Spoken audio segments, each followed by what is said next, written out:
Hello, everyone, and thank you for joining me here today. Allow me to introduce myself. My name is Richard Wood. I write as R.B. Wood.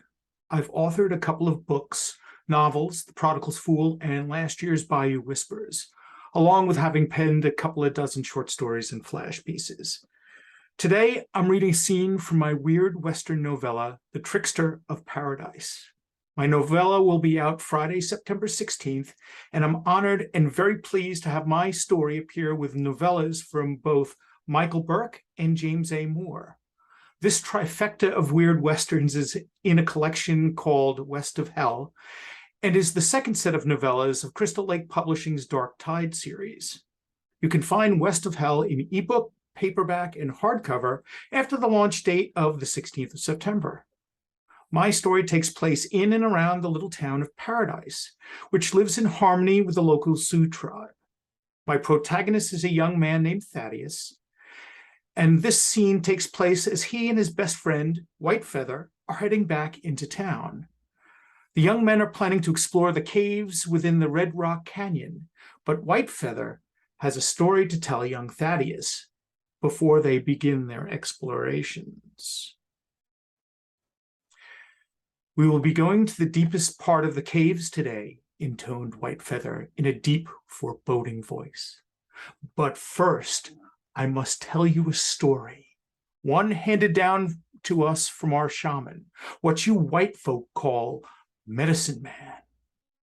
Thad and his friend could see the great red rocks in the distance that housed the caves.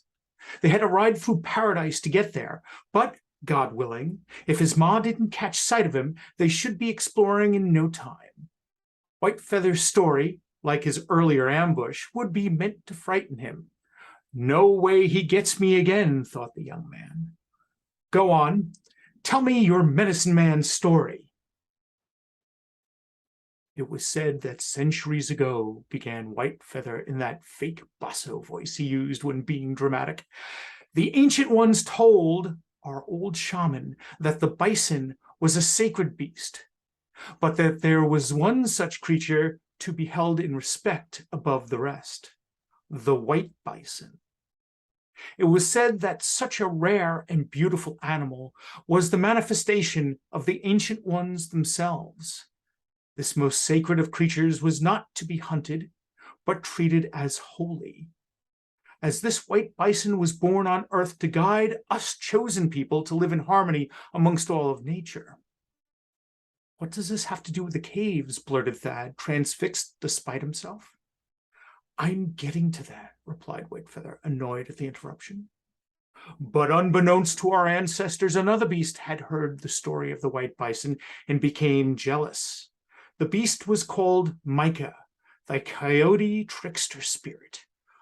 Why, thought the coyote, was a freak to be given offerings and worship, while the great Micah was chased away for stealing a single chicken. So the trickster formed a plan to fool the ancestors. He would transform into a bison himself, cover his shaggy fur in chalk from the nearby dry riverbed, then challenge the sacred white bison to a duel and become the new favorite of the tribesmen." "If he could change into anything he wanted," whispered Thad, "why didn't he just make himself white?" "Hush!" chided Whitefeather. The jealous Micah carried out his plan and, at the full moon, presented himself atop the canyon and snorted a challenge to the white bison. A great battle ensued, and the story was drawn and etched upon the walls of the sacred cave by the shaman of ancient times. The remainder of the ancient ones hid deep within the caves, frightened as the two apparent bison gods fought for the world as they knew it. Offerings and sacrifices were made, songs were sung beseeching the gods for mercy, and still the great battle raged in the canyon. It is said that a whole night and day passed, and as the blood moon rose in the sky, the canyon fell into silence. The tribesmen made their way toward the cave's entrance, only to find the shaman dead, and neither bison alive nor dead to be found.